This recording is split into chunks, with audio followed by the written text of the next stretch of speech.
They do, folks. This here is the old mountain man talking at you from the backside of this here lake in the hills of Arkansas. Indoors this time. The weather has turned out to be fairly shitty.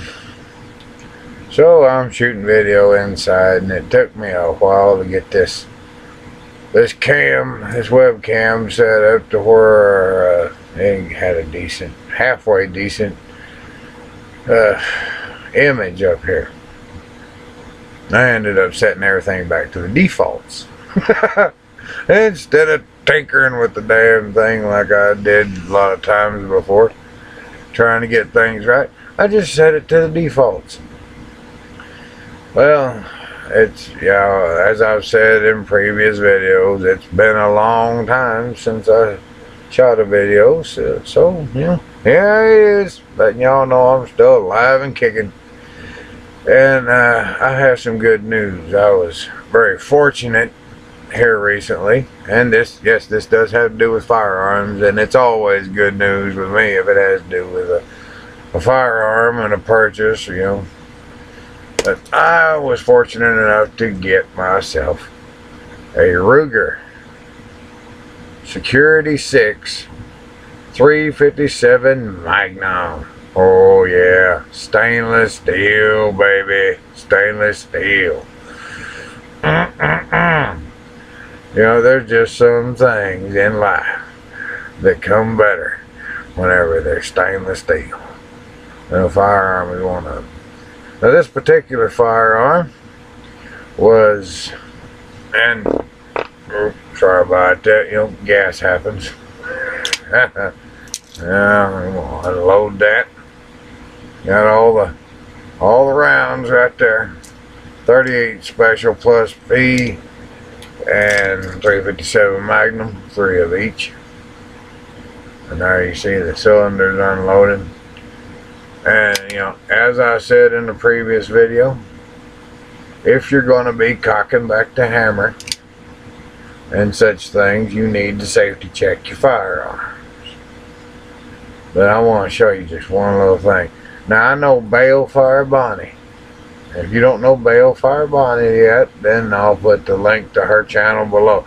She says that the cure for a lot of problems is a 4-pound pull on a case hardened trigger. Well, Bonnie, mine's just a little bit lighter than that. Now I'm going to put my thumb right there in between. I don't like dry fire in my firearms. Now I'm just gonna pull back a little bit. There. Cock that hammer back again. Ooh, dang. Allowed it to drop. I don't like dry fire in my firearms. I don't care how tough they are. It's just this little quirk of mine. I just don't like dry fire. Yeah. That hammer, that trigger is so light, and that hammer drops so easy. Oh, damn. You put your finger on this trigger, and I guarantee you, you better mean it. And this little beauty was made between the years 1986 and 1987. I was very fortunate to be on a member of a particular gun group online. And since I'm not going to be cocking the hammer back anymore, I'm going to reload it, staggering the 357 Magnum and the 38 Special plus P round.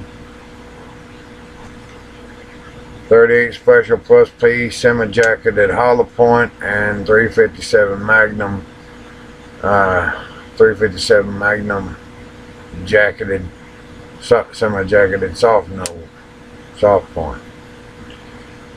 And I just staggered them one after the other. I like to fire a plus P on the first go around. Yeah, I got where it'll rotate to a plus P round. Yeah, and if you have to do that, you know, and you don't want to put too much wear and tear on your firearm, just Well, hammer back just a little bit and rotate your cylinder. Split hammer back just a little bit. You can take a look at the cylinder without flagging yourself with the barrel. I am very strange about that. I am very strict. Yeah. Some people think it's strange. Some people think it's common sense. But I do not like the muzzle of a firearm being pointed toward me, in my face, even if it's my own and I'm holding it. I feel I just get screwed up in the head about that. You know, even when I'm cleaning a firearm, if that muzzle is in my face, if my eyes meet the bore of a muzzle, ooh, there's something goes off in me. I get uncomfortable, get mad, get upset all at one time. I've looked down the muzzle of a pistol and a rifle being held by other human beings before, and it is never a pleasant thing, as you may well guess. But anyway, I was watching Balefire Bonnie's channel, and some of the videos that she's been putting up is, you know, pretty much in your face, reality based, and you know, you won't get a more real human being than Balefire Bonnie. Well, unless you want to go on over to Jimmy Rants. That Jimmy, he's a character. I like him.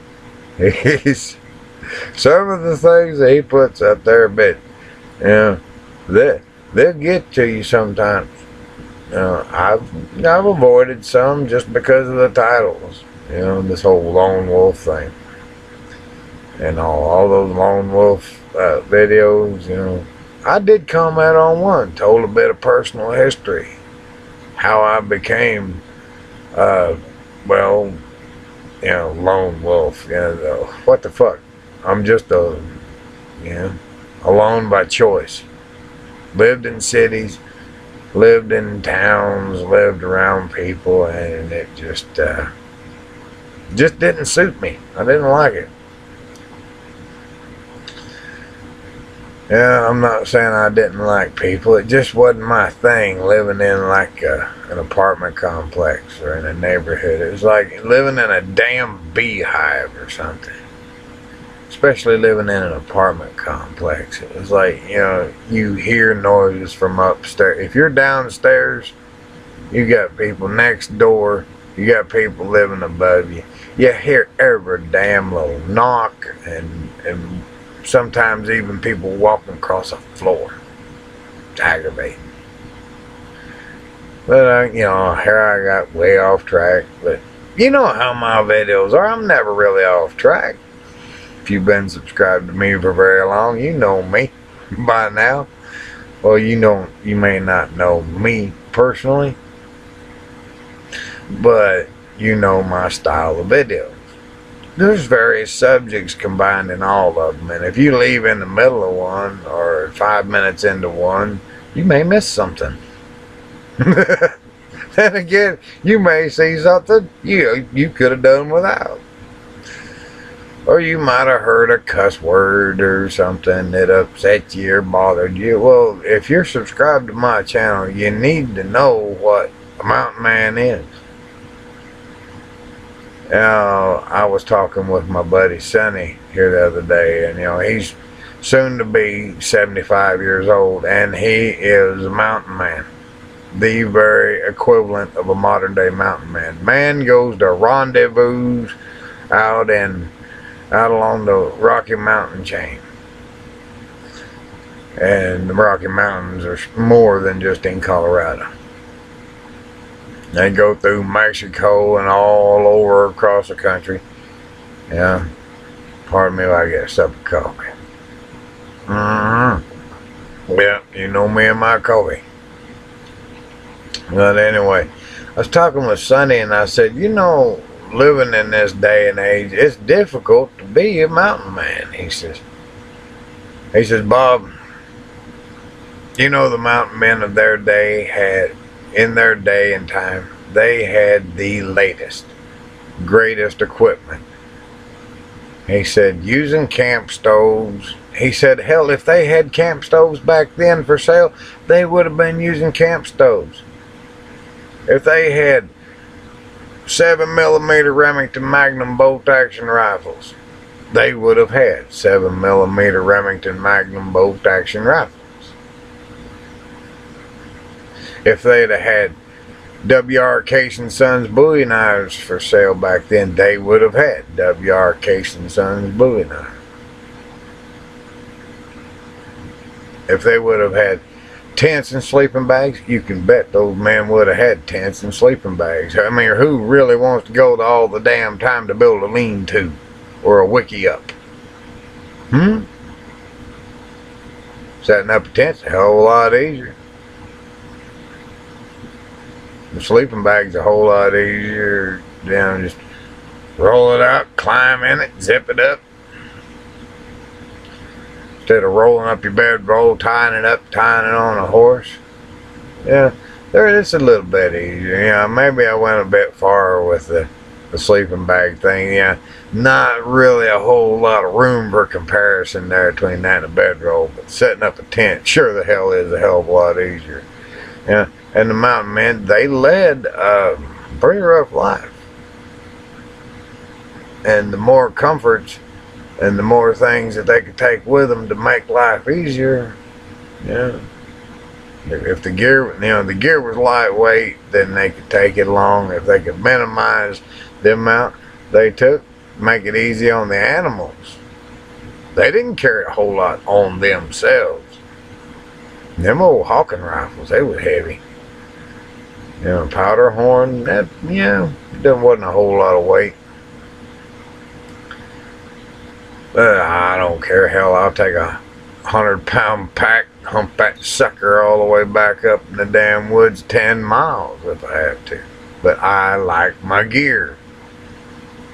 Gear makes the experience easier and more pleasant. I don't have a pack. But the whole point is, what my mentor and friend Sonny was telling me. The message he was conveying is, you shouldn't feel bad for, not being authentic to that age. He said, be true to your own time. He said, I know how you feel.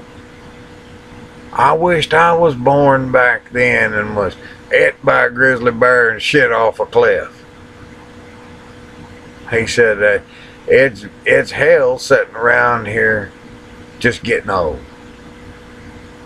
But then he changes the subject to something lighter. He starts talking about these women. Sonny, he's in his 70s, but hey, that don't stop him from chasing the girls. And he catches a few of them, and a few of them catch him. And no, he don't. He likes younger women now. He said, they keep me young.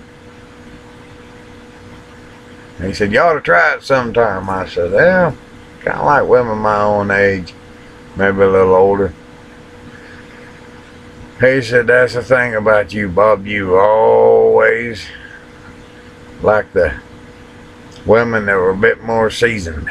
He said, I just like to have fun. I said, well, maybe I'll give a younger woman a go around one of these days. The older I get, the more I think about it.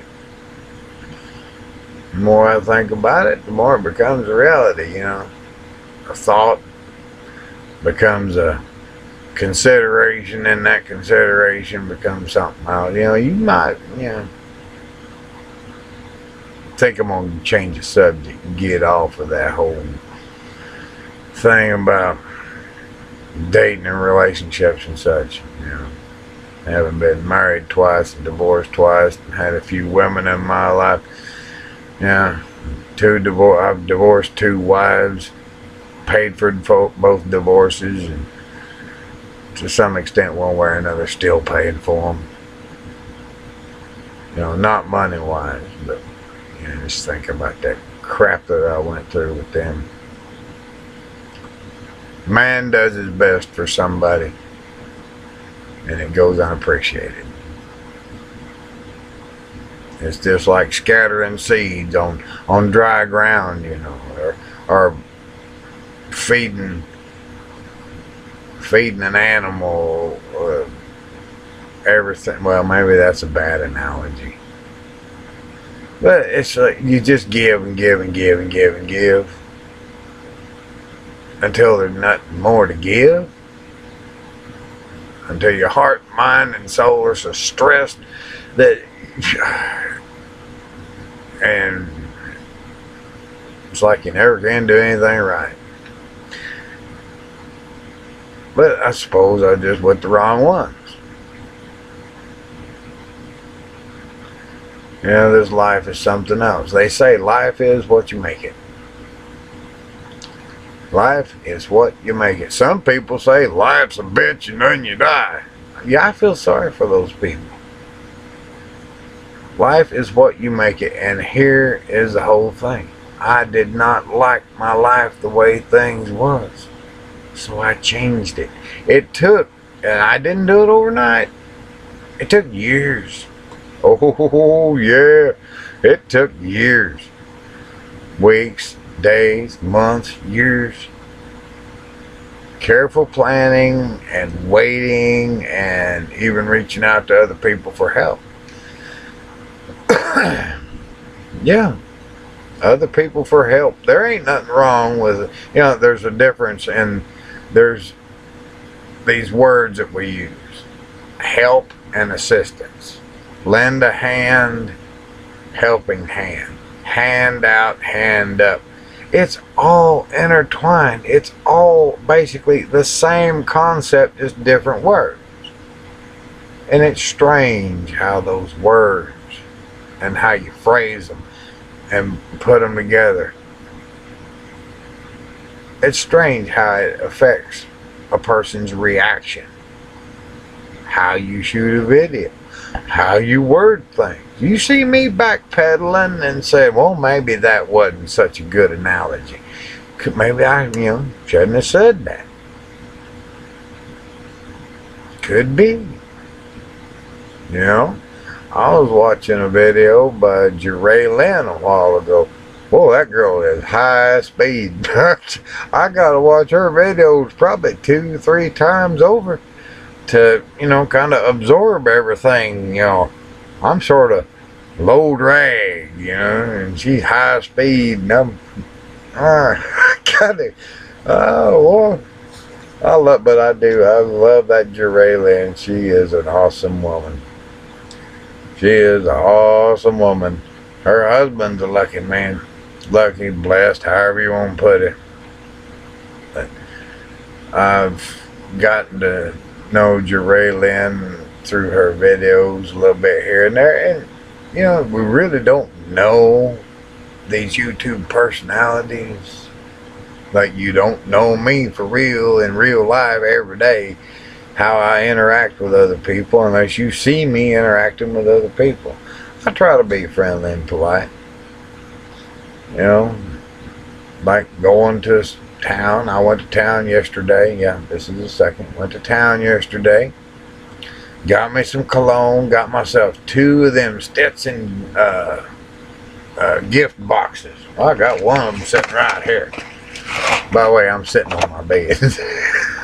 Yeah, I got me one of the Stetson collection things here. Stetson Fresh Cologne, which smells like Stetson Country, if you ever heard of that, and Stetson Original Cologne, and Stetson Caliber Cologne. And then I got the one with the aftershave and body spray and deodorant, which I never was much of one for body spray. I guess just spray deodorant. But yeah, I like my Stetson, and I had got to talking with this sweet little thing, pretty little gal over there, that was around that department there. I left from around where they keep the deodorants and colognes and perfumes and stuff. And I said, excuse me, could you show me where the Stetson cologne is? And she said, I think we have some of the gift sets over here. I said, well, I'm looking for some for myself, and I generally need, you know, need something like I can stock up on for the rest of the year. And she said, yeah, well, the gift set's for you then. There's that one with $19.98. I generally don't buy stuff like that, you know, through the year. Get a bunch of it all at the Christmas season for a decent price. You know, a 2 or 3 ounce bottle of Stetson will run you about $20 or $30 originally. And listen here, there's a 2.25 fluid ounce and 2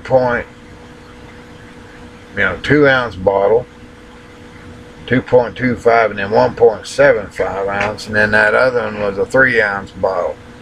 Hell, all that ordinarily on the shelf cost quite a bit of money. Bought myself some Christmas presents. Yeah.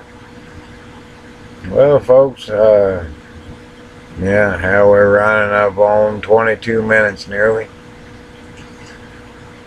But, you know, I might yammer on for a while. Little Ice Cube 76, little gal there in New England. I think it's New England. I think that's what they call it. She says, you just jabber on, you ramble on all you want. She said, I'll sit here and listen. I don't know why some women like me. I don't know. Jeray Lynn says I'm a keeper. A keeper. Yeah. I just wished I could find a woman that'd keep me. One of them that likes my way of life, being out in the woods and hunting and fishing, and one that's kind of easy on the eyes, you know. Ain't nothing wrong with a man liking a pretty woman. Hell, what's the matter with that? I was watching that one video with Jeray Lynn about that she put out about women hating each other, cat fighting and shit. I mean, it's got a thumbnail picture of 2 cats. One of them just biting the hell out of the other one. Oh God, I got such a kick out of that thumbnail. I said, oh, I gotta watch this one. Oh, Lord of mercy. And she talks about various different subjects, but you know, I guess she's been exposed to my channel too much. I kind of accidentally, inadvertently influence people and go watching my videos. Oh boy. It's funny how we have an effect on one another. You know, we watch one another's videos, we subscribe to one another's channels, and we pick up these little habits. Like, I'll know that this person watches this channel over here across YouTube that's I'm not subscribed to, or I watched a few of the videos, and I'll know they'll use the same language or catchphrases or whatever, so a little word here and there. Yeah, it's pretty easy to spot whenever you pick up on those things. I've been watching videos on body language and mimicking and things like that. What people do. Well, it's been said that we human beings are nothing more than a bunch of parrots. You know, we parrot each other. We imitate each other. Monkey see, monkey do kind of thing. Human behavior is strange like that. I try not to do it, but I catch myself doing it. As my friend, one of my buddies in Fort Smith, old Pete, we affectionately refer to him as Crash. Hey Pete, you laid any more motorcycles over lately? God, I don't mean to laugh about it, but damn, it happened. So oh God, I just hope you're alright, Pete. I hope you're in good health. Yeah, we affectionately refer to him as Crash in our little circle of friends in Fort Smith, Arkansas. And when Pete sees this, he'll know who he is. You know, he'll know. And all our friends will know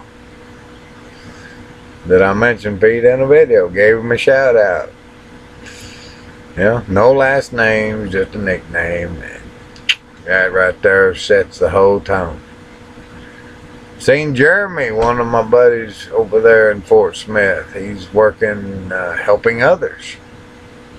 He's a counselor, substance abuse counselor. Way to go, Jeremy. Proud of you, my friend. Always been proud to call you my friend. Yeah, been times whenever I sit and talk with you about my problems, and you've made suggestions that help. No, thank you for that, buddy. You know, having somebody else to talk with about problems is, you know, it's a good thing. It's always a good thing, especially if you can trust that person not to go jawboning your jawboning your problems all off to everybody else. Now that just makes you want to smash somebody's head. Creates trust issues.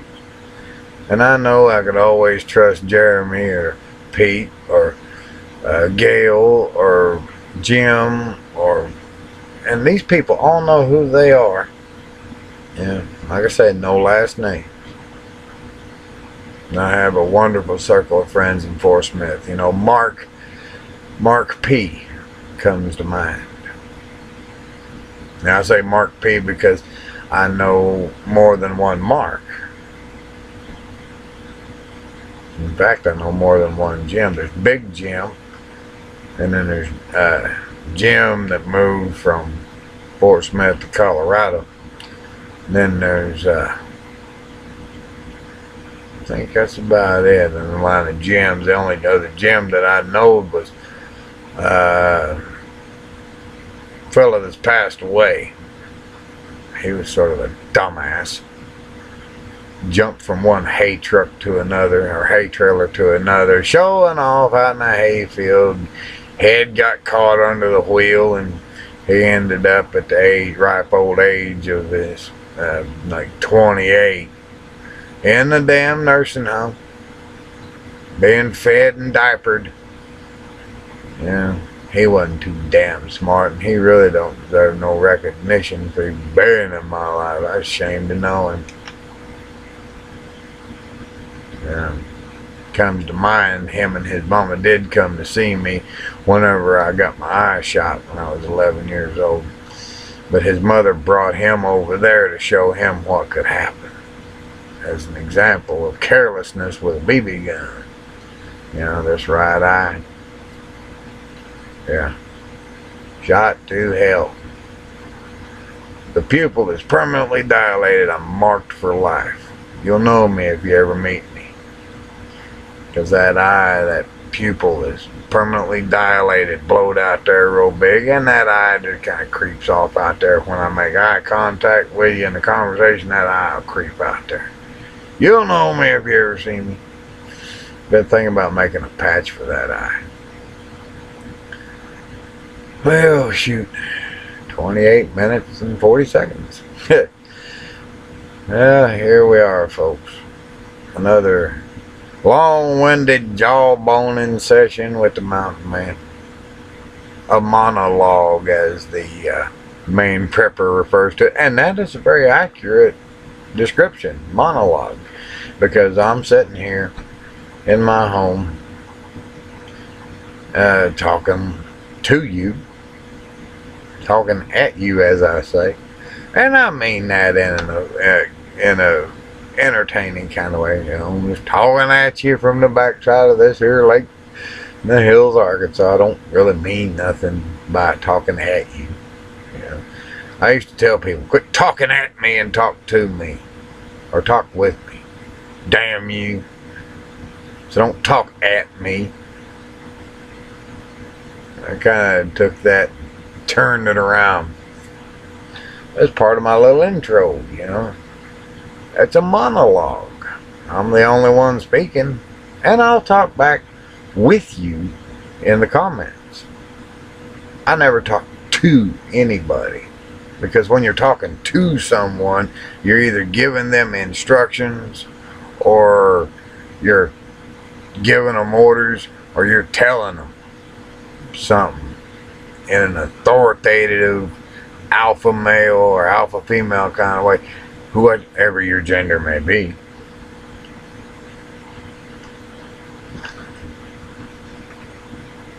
I'll tell you, it's a mess. Yeah, that right there goes right back to what I was saying about words and how you put them together and how you phrase things and how you say it and what you say are important. Your vocabulary as well.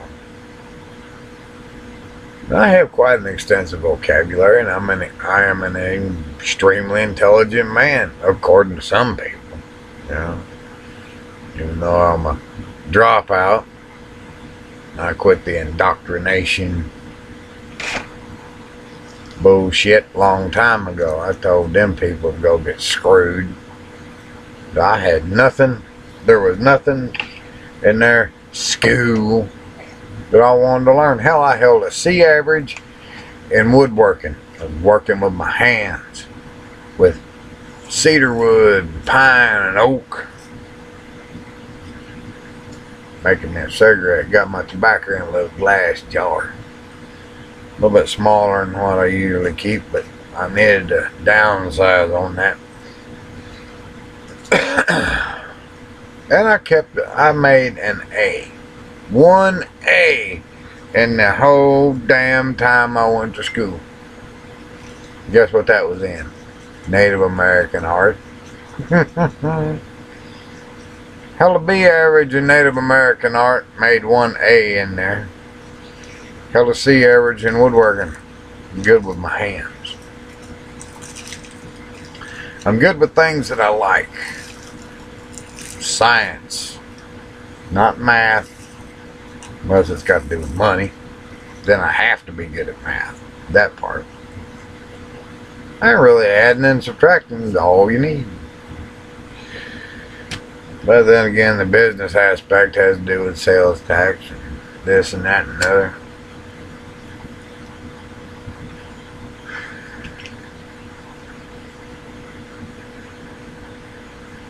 Yeah.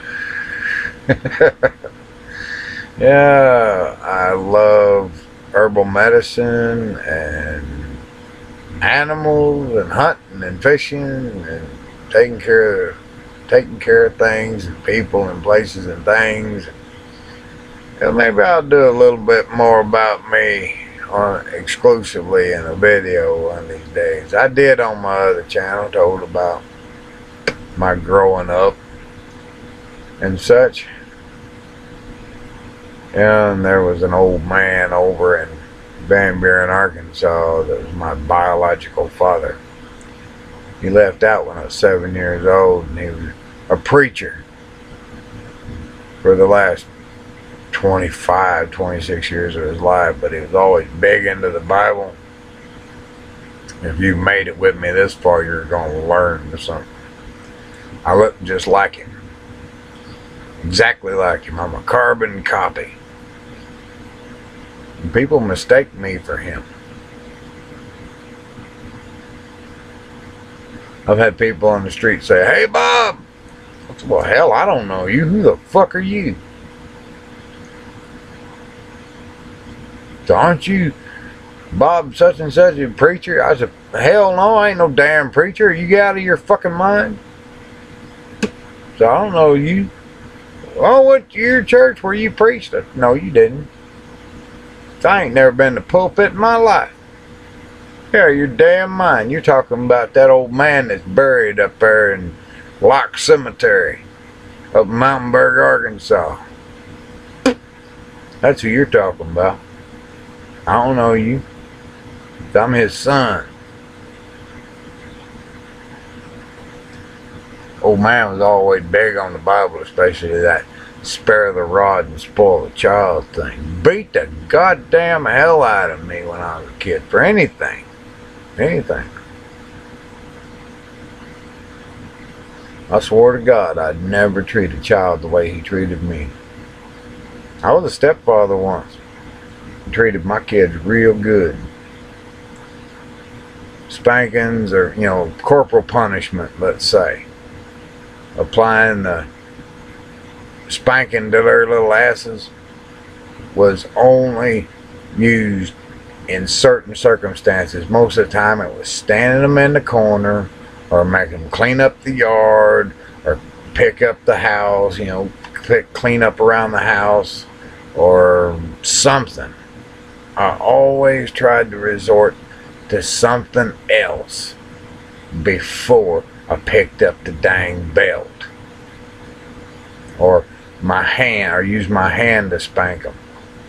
And you know, some people, you know, talking about sweeping up. I say you go down and away from their little behinds, because you impact their spine if you try to, you know, spank them. You know, sit there and bring your hand in toward their backside. You're gonna jam their spine up or something, stunt their growth.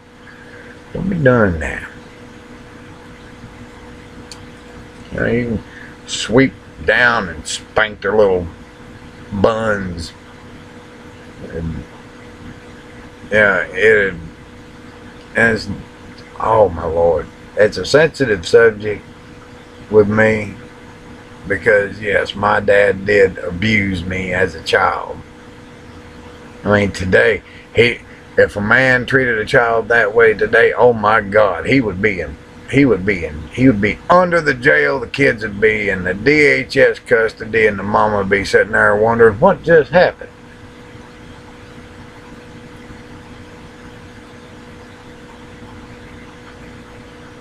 You know, Lord of mercy. But now I got some whoopings whenever I was a kid, and I deserved every one of them when after old man was gone. After old man was gone, shit, is, you know, if my mama ever spanked my butt or whooped my butt with a switch or a belt, I deserved it. It's because I did something ornery, I did something mean, I did something to deserve it.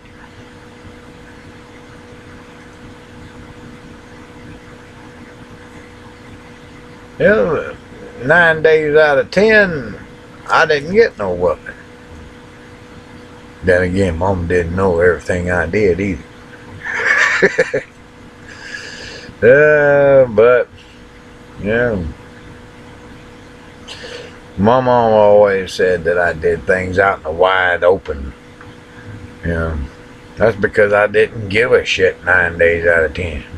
At the end of the day, I got away with more than I got caught at. Because I did let everybody see pretty much. I was pretty much an open book. I put on that facade. You know. Telling on myself a little bit there, huh? But you gotta, you know, it's like that old, I think about that song, The Gambler. You don't always show all your cards. You got to keep an ace in the hole, as George Strait would say. Yeah, I've done some gambling in my days. I've sat at more than a few card tables.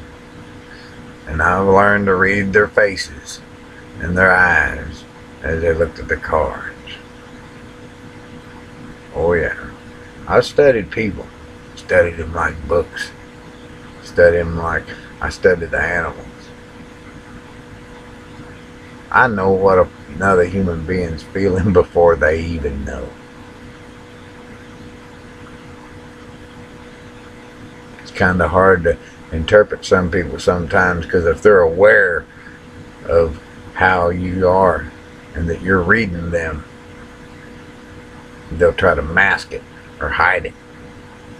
But sooner or later, They'll drop that guard. You people like me and my old dad. You know, there's a man that I call Dad now. And it's not just because he's married to my mama. I call him Dad out of respect because he's stuck with my mom thick and thin. He's obeyed those marriage vows that he took.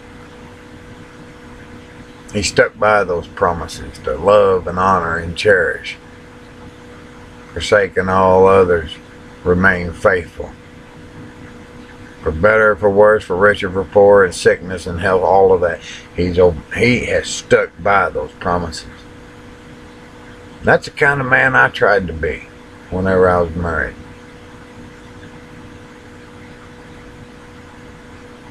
You know, I'd done my very best.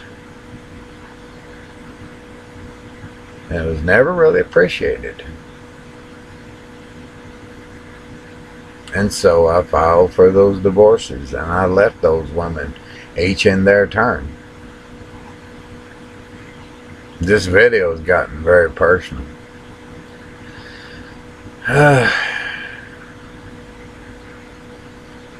Then it may get some thumbs up, thumbs down, whichever.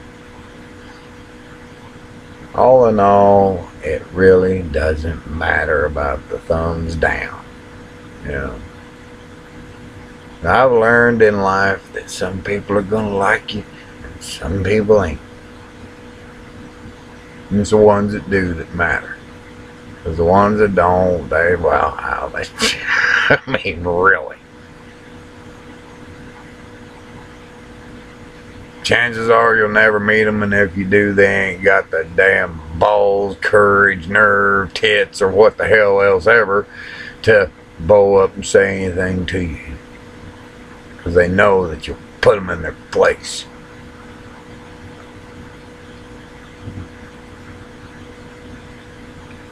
I've been known to stand up and say, just who the hell do you think you are? Superior to me? No. Equal to me? Hell no. Why? Because each and every person in this world is unique unto themselves, just like your fingerprints. Just like the prints on your fingers. You're unique. I'm unique. Every single human being on this planet is a unique individual unto themselves. From the bookworm geek in the library, to the old country boy out in the woods, to the big city lawyer in his office, to the school teacher. Everybody's unique. Everybody is one of a kind. There's nobody greater than or less than. It doesn't matter how much or how little you have. You're one of a kind, unique individual. You're special. You have a talent. Somewhere, some way, you have a talent. You have something that you can do that no one else can do. Maybe you're an artist, a musician. Maybe you're a writer, a mathematician. Could be you can solve the New York Times crossword puzzle in 20 minutes. Hey, I can't do that. I couldn't do no crossword puzzle. I'd get on my nerves. I'd wad it up, throw it in the trash. I'd go hunting or feed my dog or go out and play fetch with the dog, you know, throw the ball, let him go get it. Speaking of my dog, Little Bear, down here on his bed, I said his name, he's looking up at me. And if that wasn't for that critter, I would be a whole lot less of a human being, you know. It keeps me human. My dog keeps me human. How about we, Bear? He poked his head up over the edge of the bed. He does that a lot. Yeah, I'll be watching a movie, and Little Bear, my buddy. Did you, my buddy? Here's my buddy. What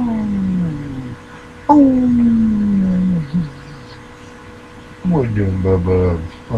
Yeah, he's a sweet boy. He's a sweet boy. He keeps me human. Oh, folks.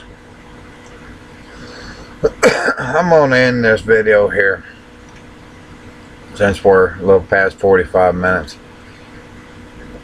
I'm gonna end my video with this here video with my traditional ending. Please be kind to yourselves and be kind to each other. We never know when we're gonna need one another. You may meet me one of these days, and if you do, I'll be polite. I'll be cordial. I'll shake your hand. I'll say I'm proud to meet you.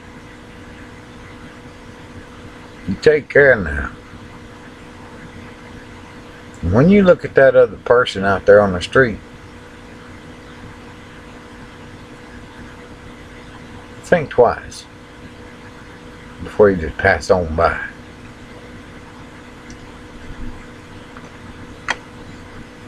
This here's the old mountain man signing off from the backside of this here lake in the hills of Arkansas. Wishing y'all a good day and plenty, and be plenty and plenteous and prosperous in the new year to come, because it's not far away. And let's try to make this next year a better one. Adios for now.